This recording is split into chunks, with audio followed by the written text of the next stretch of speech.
کہ جب فرعون نے حضرت موسیٰ علیہ السلام اور ان کے رفقاء کے پیچھے اپنی فوجیں لگائیں اور اللہ رب العالمین نے بحر کلثم میں سے حضرت موسیٰ علیہ السلام کے لیے راستے بنا دیے، 12 قبیلوں کے لیے الگ الگ راستے بنے اور وہ وہاں سے گزر گئے۔ اور فرعون جب آیا تو اپنی فوجوں سے کہنے لگا کہ دیکھو یہ میرے لیے راستے ہیں، کیسے سمندر بھی مجھے راستے دیتا ہے، پانی بھی میرے لیے راستہ چھوڑ دیتا ہے۔ تو اللہ تعالیٰ نے اس پانی کو چلنے کا حکم دیا اور فرعون غرق ہو گیا۔ تو یہ واقعہ بھی 10 محرم الحرام کا تھا، جس کے بعد اہل یہود اس دن کا احترام کرتے اور اس دن روزہ رکھا کرتے۔ آپ علیہ السلام جب ہجرت فرما کر مدینہ المنورہ کے اندر تشریف لائے جو اس وقت یثرب کے نام سے مشہور تھا، تو آپ علیہ السلام نے فرمایا کہ ہم حضرت موسیٰ علیہ السلام کے زیادہ قریب ہیں ان یہودوں سے۔ یہ جو یہودی اور یہ اہل یہود کہلانے والے ہیں، ان کی کوئی نسبت نہیں، کیونکہ انہوں نے حضرت موسیٰ علیہ السلام کی جو اصل تعلیمات تھیں ان کو مسخ کیا اور ان کو بھلا ڈالا۔ تو ہم حضرت موسیٰ علیہ السلام کے زیادہ قریب ہیں، اور آپ علیہ السلام نے 10 محرم کا روزہ بھی رکھا، اور جب تک رمضان کا روزہ فرض نہیں تھا اس کے بعد یہ روزہ فرض قرار دے دیا گیا۔ پھر بعد میں جب رمضان المبارک کے روزے فرض ہوئے تو یہ منسوخ ہو کر مستحب کے درجے میں چلا گیا کہ اگر 9، 10 یا 10، 11 کا کوئی روزہ رکھتا ہے یہ اس کے لیے مستحب عمل ہے۔ اور آپ علیہ السلام نے یہی اس کے اندر تھوڑی سی ترمیم فرمائی کہ ہم اہل یہود کی مخالفت کریں گے، کیونکہ آقا کریم صلی اللہ علیہ وسلم کو اہل یہود یا باقی جو اسلام کے خلاف چلنے والے ہیں ان کی مشابہت سے سخت نفرت تھی کہ میرا امتی ان میں سے کسی کی مشابہت اختیار کرے۔ اب یہاں صرف اور صرف ایک روزے کا مسئلہ ہے، اور صرف اس ایک دن ہونے کی وجہ سے آقا کریم نے فرمایا یا 9 کا روزہ ساتھ شامل کر لو یا 11 کا، 10 کے ساتھ صرف 10 کا روزہ نہیں ہونا چاہیے۔ چاہے جائے کہ آج امتی کہلانے والا، آج کا نوجوان، آج کی بچی، آج کی عورت ایک فیشن کا نام دے کر انہی کی مشابہت اختیار کرے، اور کبھی پہناوے کے اندر یعنی پہننے کے اندر ان کا لباس بے شک وہ بیہودہ کیوں نہ ہو اس کو اپنانے کے لیے تیار ہے، اور کبھی ان کا طور طریقہ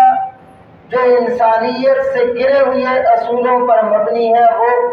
اپنانے کے لیے تیار ہے، کبھی ان کے رسم و رواج جو کہ اسلام کے مخالف ہیں ان کو اپنانے کے لیے تیار ہیں۔ ان سب اپنے بزرگوں، نوجوانوں، ان اپنی بہنوں سے یہی کہوں گا کہ اگر آقا کریم سے نسبت ہے تو پھر کسی غیر سے یہ نسبت، یہ محبت چھوڑ دی۔ تو عرض کیا کہ یہ روزہ 10 محرم الحرام کو رکھا جاتا تھا، اور آقا کریم نے فرمایا کہ 9 پہ شامل کر لو یا 11۔ وقت گزرا، آپ علیہ السلام دنیا سے پردہ فرما گئے، اور آپ علیہ السلام کے دنیا سے رخصت ہونے کے تقریباً 50 سال کے قریب کی مدت کے بعد حضرت سیدنا حسین رضی اللہ تعالی عنہ اور ان کے رفقا جو ہجرت فرما کر اور اہل کوفہ کے بلانے پر یہاں تشریف لائے تھے. اب تاریخ کسی نبی کی تو لکھی ہوئی ہے نہیں، اللہ کا کلام تو ہے نہیں بیچ میں. ہر ایک نے اس کے اندر اپنی طرف سے بہت سارا من گڑت بھی شامل کیا ہے، جس میں صحیح فیصلہ کرنا انتہائی مشکل ہے. لیکن مختصر خلاصہ یہی ہے کہ حضرت حسین رضی اللہ تعالی عنہ کے ساتھ دھوکہ کیا گیا. بیعت کے لیے بلا کر بیعت کی اور پھر فوراً توڑ ڈالی اور بے دردی کے ساتھ سیدنا حسین رضی اللہ تعالی عنہ کو جو نواسے رسول تھے، جن کے لیے آقا کریم صلی اللہ علیہ وسلم کے ایک دو نہیں، ان کی عظمت کے لیے کئی ارشادات موجود تھے. اور وہ حسین جس کو آقا کریم صلی اللہ علیہ وسلم اپنے مبارک کندھوں پر جن پہ نبوت کی مہر ہے، ان پہ کو بٹھا کر وہاں جھولے دیا کرتے تھے، سواری کرایا کرتے تھے. کہ آقا کریم صلی اللہ علیہ وسلم ایک مرتبہ اپنے ان شہزادوں کو یہاں بٹھا کر تشریف لائے تو صحابہ کرام نے رش کیا، فرمایا کہ حسین حسن آپ کتنے عظیم ہو کہ آپ کو کیسی سواری ملی، یعنی آپ جہاں بیٹھے ہو یہ کتنی عظیم ہستی ہے، عظیم کندھے ہیں. تو آقا کریم نے فوراً ارشاد فرمایا کہ یہ سوار ہونے والے بھی عظیم ہیں. ابھی معصوم بچے تھے، لیکن آقا کریم صلی اللہ علیہ وسلم نے ان کی عظمت آقا کریم نے لوگوں کے درمیان بیان فرمائی. لیکن ایک وقت گزرا، آقا کریم اب دنیا سے پردہ فرما گئے ہیں. حضرت عمر، سیدنا صدیق اکبر، حضرت عثمان ذی النورین، حضرت علی کرم اللہ وجہ تمام دنیا سے چلے گئے. اب صحابہ کرام کی تعداد بڑی کم ہے، فتنوں کا دور ہے. جن فتنہ والوں نے حضرت سیدنا عثمان رضی اللہ تعالی عنہ کو شہید کیا تھا،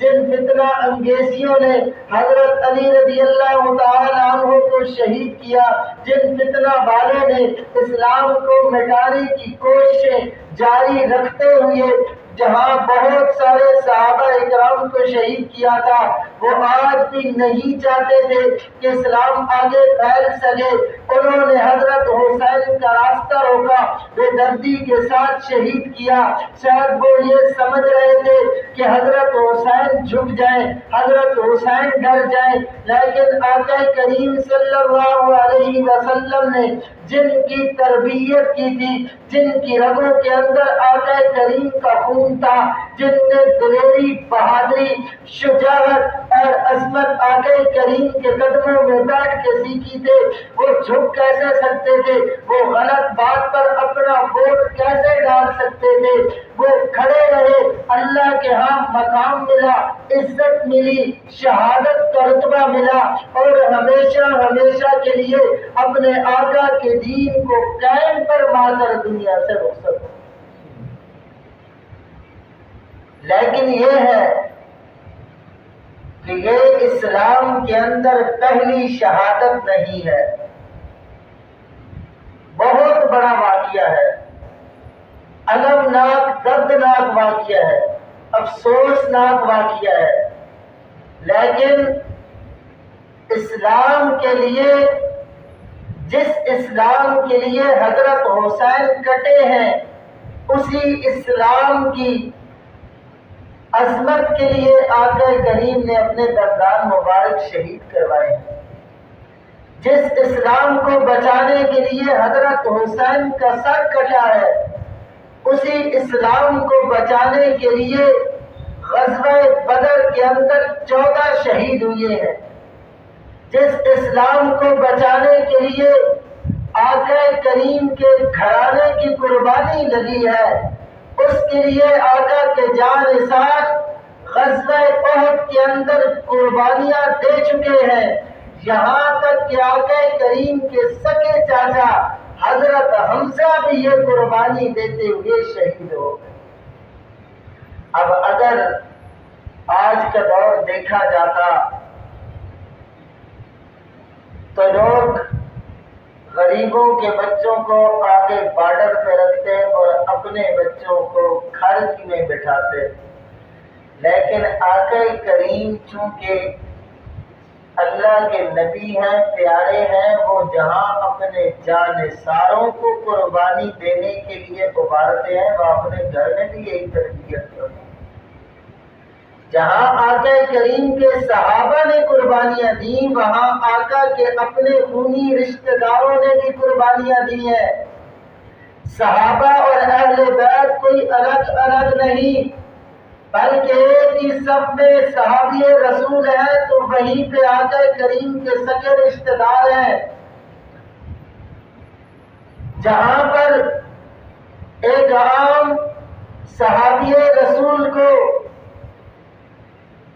جنگ کے بعد مال غنیمت سے حصہ ملتا ہے، وہیں پہ حضرت حسنین کریمین کو ان کے برابر رکھا جاتا ہے۔ تو آقا کریم نے کوئی فرق نہیں کیا، اور یہ قربانی دے دینے کے بعد اس کے بعد یہی نقشہ نواسہ صدیق اکبر کے ساتھ پیش آیا، ان کو بھی ایسے بے دردی کے ساتھ شہید کیا گیا، اور اسی انداز سے آج تک اسلام کی خاطر قربانیاں دینے والوں میں کمی نہیں آئی،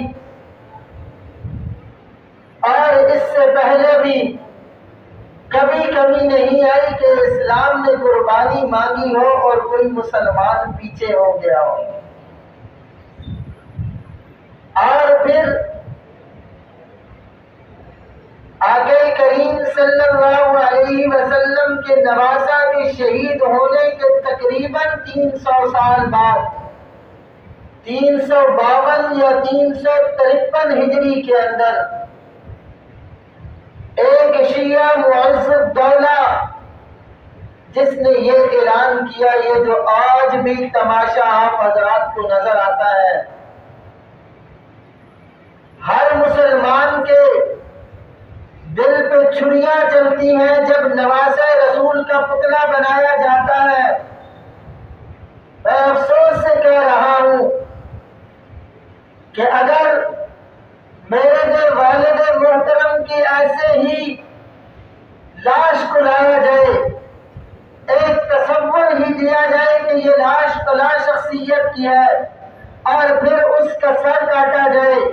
پھر اس سر کو نیزے پہ چڑھایا جائے، پھر اس پہ تیروں کی برسات کی جائے، یہ اتنا ظالم طبقہ ہے جس نے ایک چیز کا بھی خیال نہ رکھا کہ ہر سال آقا کریم کے نواسے کی تشبیہ دے کر ایک لاشیں کو لایا جاتا ہے، اور اپنی غلیظ قسم کی عورتوں کو لا کر ان کی نسبت ان پاکیزہ عورتوں کی طرف کی جاتی ہے جو کہ اہل بیت کہلاتی تھی، اور پھر کبھی ان کو دھکا دیا جاتا ہے، کبھی ان کو ستایا جاتا ہے، اور ظاہر کیا کیا جاتا ہے یہ اہل بیت کی ہے، اور ان ظالموں نے تو ایک بار شہید کیا، ان ظالموں نے تو ایک بار بے حرمتی کی، ان ظالموں نے تو ایک دفعہ یہ انتہائی ظلم کر دی، لیکن ہر سال کو یہ شبیہ بنا کر اس پہ تیر برسانا، اپنی دشمنی کا اظہار کرنا، میرے خیال میں اس سے بڑی کوئی اور دشمنی میرے آقا کے اہل بیت کے ساتھ نہیں۔ اور پھر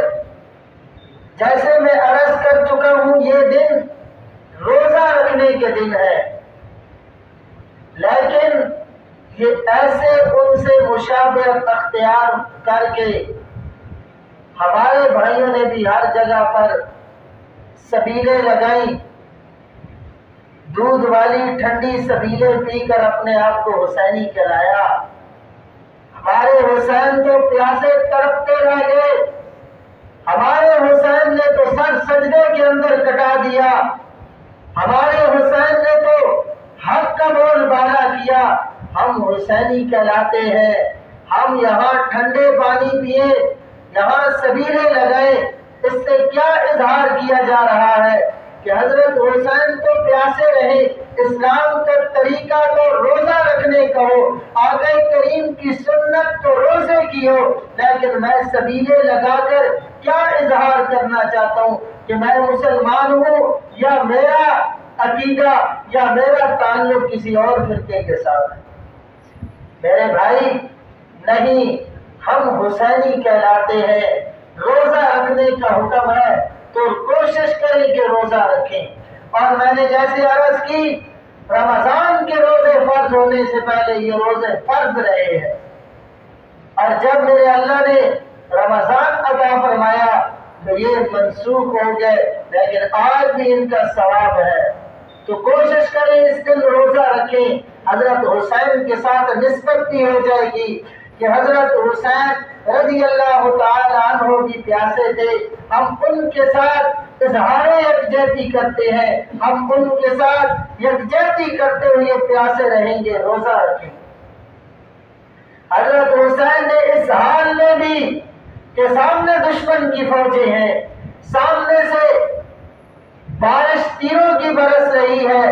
سامنے سے نیزہ اور تلوار ہے، نماز نہیں چھوڑی، اور میں مسلمانوں کو تکلیف دیتے ہوئے راستہ روک کر ایک نماز بھی نہ پڑھوں، سر سجدے کے اندر نہ جھکاؤں، اور جس قرآن کو حضرت حسین تلاوت کرتے کرتے دنیا سے چلے گئے، میں روز کا وقت نکال کر موبائل تو دیکھوں، میں روز کا وقت نکال کر باقی لوگوں سے ملاقات تو کروں، میں ٹی وی کو بھی وقت دوں، میں نیوز پیپر کو بھی وقت دوں، میں نیوز بھی سنوں، میں سارے کام کروں، لیکن اس قرآن کے لیے میرے پاس وقت نہ ہو تو مجھے اپنے ایمان کو جھنجھوڑنے کی ضرورت ہے۔ میں کیسا حسینی ہوں،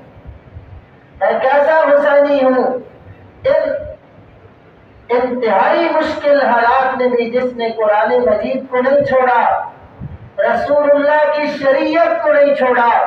رسول اللہ کے ایمان اور دین کو نہیں چھوڑا، سودے بازی نہیں کی، اپنی ذریت کو کٹا دیا، اپنی جان قربان کر دی، معصوم اول اور محمد دودھ پیتے معصوم بچوں کو کٹوا دیا، لیکن ایک ووٹ کا غلط استعمال نہیں کیا۔ جہاں چند ٹکوں کی لالچ ملی اور فوراً نہیں دیکھا وہ بندہ ایماندار ہے کہ نہیں، فوراً اس کی جھولی میں ووٹ ڈال۔ تھوڑی سی ضرورت پڑی اور فوراً نماز چھوڑ کر وہاں متوجہ ہو گئے۔ عرض کر چکا ہوں کہ جیسے دنیا کی ساری 24 گھنٹے کی مصروفیت تو جاری رکھی، لیکن اتنی اہم کتاب فلسفہ حیات، قانون فطرت، قانون حیات کو چھوڑ کر الماریوں میں بند رکھا۔ جب کوئی گھر میں بزرگ دنیا سے فوت ہوا تو اصالِ ثواب کے لیے اس کو پڑھ لیا، وگرنہ اس سے تعلیمات حاصل نہیں کی، زندگی گزارنے کا اصول نہیں سیکھا، اپنے بچوں کو مہنگے ترین سکولوں میں کئی کلومیٹر سفر کرا کر تو پہنچایا ہے، لیکن یہ تعلیم دلوانے کے لیے قریب کی مسجد میں بھی نہیں پہنچایا، گھر کے اندر خود بھی تعلیم نہیں دی۔ صبح کو یہ کہہ کر تم بچے کو اٹھا دیا، 4 سالہ روتے بچے کو سکول لے گئے کہ بیٹا سکول کا وقت ہو چکا ہے، جلدی جائیے، جلدی اٹھیے، سکول جانے کا وقت ہو گیا ہے، لیکن 18 سالہ نوجوان کو نہیں جگایا نماز کے لیے کہ اللہ کے گھر سے صدا آ رہی ہے، فرمایا سونے دے ابھی بچہ ہے پڑھ لے گا۔ اس سے کیا پتہ چلتا ہے ہمیں اس آقا کریم کے دین کے ساتھ کیا نسبت ہے، جس کے لیے حضرت حسین نے اس دین کو اتنا اہم سمجھا، اتنا اہم سمجھا کہ اس دین کی قیادت کے لیے کسی اور بندے کا چناؤ نہیں کیا، کہ وہ بندہ اس قابل نہیں کہ دین کے سپہ سلاری کے لیے میں اس کو ووٹ دوں۔ اگر کوئی ٹھیک بندہ آتا تو حضرت حسین کا کوئی انکار نہیں، لیکن حضرت حسین اس بندے کو اس قابل نہیں سمجھتے کہ دین والوں کے لیے وہ قائد کی حیثیت رکھے، ووٹ نہیں دیا۔ اور آج اس دین کے لیے ہم جب چناؤ کرتے ہیں اور اس دین کے لیے جب ہماری قربانی ہے، جان کٹانا تو بڑی دور کی بات ہے، ہم 5 منٹ وقت نکال کر اس دین کو نہیں دے رہے اور کہلاتے ہم حسینی ہیں۔ کس منہ سے ہم اپنے آپ کو حسینی کہلاتے ہیں؟ سارے کام دشمنوں والے کریں اور زبان سے دعویٰ کریں کہ ہمیں بھی بڑی محبت ہے آقا کریم کے دین کے ساتھ۔ تو میرے بھائیوں، تیسری بات آقا کریم نے فرمایا لیس منا ضرب الحدود شق الجحود ودعا بدعوى الجاہلیہ، کہ وہ میری امت میں سے نہیں ہے، وہ ہم میں سے نہیں ہے۔ ضرب الحدود، جو اپنے آپ کو ضربے لگائے، جو اپنے آپ کو پیٹے۔ آج پیٹتا دیکھ کر یہ مت سمجھیے کہ یہ کوئی اسلام کا کام ہے۔ میں ذمہ دارانہ اسٹیج پہ بیٹھ کر حالت وضو کے اندر آقا کریم کے گھر کے اندر آقا کریم کے مصلی کے قریب کھڑے ہو کر کہہ رہا ہوں کہ میرے آقا کا ارشاد ہے ضرب الحدود، اپنے آپ کو مارنے والا، پیٹنے والا، شق الجحود، اپنے گربانوں کو چاک کرنے والا، ودعا بدعوى الجاہلیہ، کہ وہ جہالت کے بین کرنے والا، جہالت کے وہ جو بین کیے جاتے تھے، جو ایسے راگ راگنی نوحے کیے جاتے تھے، فرمایا کہ لیس منا، یہ ہمارا طریقہ نہیں، یہ ہمارے لوگوں کا طریقہ نہیں۔ تو خدایا نہ ان کو دیکھا جائے، نہ ان کو سنا جائے، نہ ہی یہ لگا کر سنے، نہ سننے کے لیے تشریف لے کر جائے۔ حضرت حسینیت، حضرت حسین کا طریقہ اور حسینیت یہی ہے کہ محمد مصطفیٰ کے دین پر قائم ہو جائے۔ آج سے پہلے داڑھی نہیں رکھی تھی تو حضرت حسین والی داڑھی رکھیں۔ آج سے پہلے نماز چھوٹ جاتی تھی تو حضرت حسین کی طرح 5 نمازیں قائم کریں۔ آج سے پہلے کہیں زندگی میں جھوٹ بول لیتے تھے تو حضرت حسین کی طرح حق کا ساتھ لے کر سچ بولے، جھوٹ زندگی سے نکال دیں۔ اسی انداز سے ہر بندہ سمجھ سکتا ہے کہ کہاں میں غلط جا رہا ہوں، کہاں میں ملاوٹ کر رہا ہوں، کہاں میرے اندر خطا ہے، کہاں میرے اندر گناہ ہے۔ میں ان سب کو اپنی زندگی سے مٹاؤں گا اور کل جا کر میں حضرت حسین کی صف میں کھڑا ہوں۔ لیکن اگر ہم نے یہ سمجھا کہ 10 کو ہم ایک سبیل لگا لیں گے اور بخشش ہو جائے گی، ہم حضرت حسینی کہلائیں گے، تو واللہ یہ بات غلط ہے۔ یہ صرف اور صرف یہ ہمارے عقل پہ پردے ڈال کر اپنے دل کو خوش فہمی میں مبتلا کرنے کا طریقہ اسلام کا طریقہ نہیں ہے کہ ہم یہ 10-5 کلو چینی لے کر پانی میں گھول کے لوگوں کو پلا دیں گے تو ہم حسینی بن جائیں گے۔ میرے بھائیوں، نہیں، حضرت حسین نے اس کے لیے جان نہیں دی ہے۔ اسی انداز سے ایک حضرت حسین نے نہیں دی، ایک لمبی فہرست ہے، صحابہ اکرام کی مقدس جوانیاں اس پہ لگی ہیں، مقدس شہادتیں ہوئی ہیں، مقدس جانیں گئی ہیں، کس کے لیے؟ اسی اسلام کو بچانے کے لیے۔ تو خدارہ اس اسلام کو اپنائیں۔ آج اس اسلام کا یہود و نصارہ نہیں، ہم اس اسلام کو مٹانے کی کوشش کر رہے ہیں۔ میرے بھائیوں، فیس بک کو،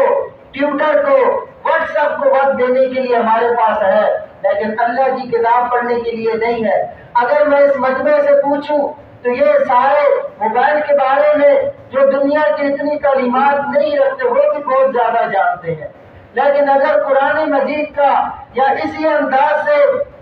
نماز جو بنیادی چیز ہے، طہارت جو اہم مسئلہ ہے، اس کا مسئلہ پوچھ لوں تو بہت کم لوگ ہوں گے جو چند کے علاوہ طہارت کبھی نہیں کرتے۔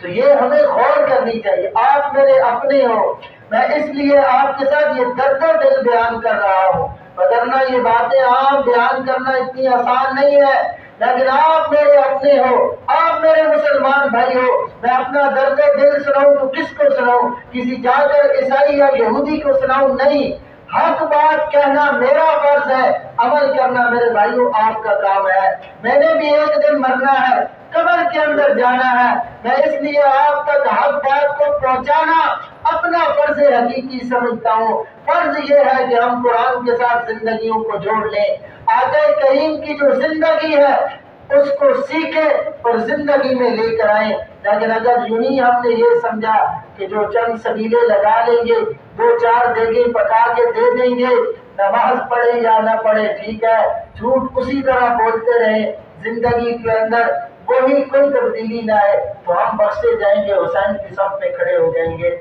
میں نے پہلے عرض کیا یہ خوش فہمی کے علاوہ کچھ بھی نہیں ہے۔ اللہ تعالیٰ سے دعا ہے کہ اللہ تعالیٰ ہم سب کو سچا حسینی، آقا کریم کا محب، آقا کریم کی شریعت کا پابند بنائے۔ آمین۔ باقی دعوانا